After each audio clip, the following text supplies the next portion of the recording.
ఈ ఆలయాన్ని 1659లో మల్లభూం రాజు రఘునాథ సింహదేవ నిర్మించాడు. ఆలయం చాలా శైలి ఆలయ నిర్మాణ కళా పద్ధతిలో నిర్మించబడింది.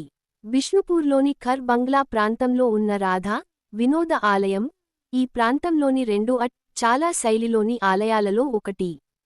పైకప్పు, ప్రవేశద్వారపు గోడకు గణనీయమైన నష్టం జరిగినప్పటికీ, ఆలయం ఇప్పటికీ ఒక ముఖ్యమైన నిర్మాణ, చారిత్రక స్థలంగా నిలిచి ఉంది. ఈ ఆలయం తన సున్నితమైన శిల్పసంపద, ప్రత్యేకమైన చాలా నిర్మాణానికి ప్రసిద్ధి చెందింది.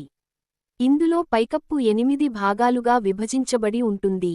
అయితే పైకప్పు పైభాగం, క్రింది భాగం మధ్య ఉన్న సంకుచిత విరామం కారణంగా, ఇది 4 వాలిన పైకప్పులు కలిగిన చాలా నిర్మాణంలా కూడా కనిపిస్తుంది.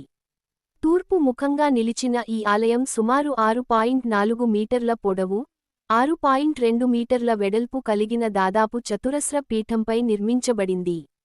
ఆలయ మొత్తం ఎత్తు సుమారు 10.7 మీటర్లు.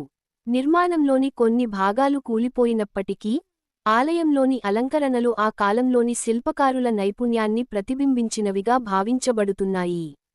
ఈ ఆలయ నిర్మాణం 17వ శతాబ్దంలో వైష్ణవ సంప్రదాయం ప్రభావాన్ని, రఘునాథ సింహుడి వంటి స్థానిక రాజుల ఆశ్రయాన్ని తెలియజేస్తుంది. నేటి కాలంలో, రాధా, వినోద ఆలయం బిష్ణుపూర్ నిర్మాణ వారసత్వానికి చెందిన ఒక ముఖ్యమైన అవశేషంగా నిలిచి ఉంది.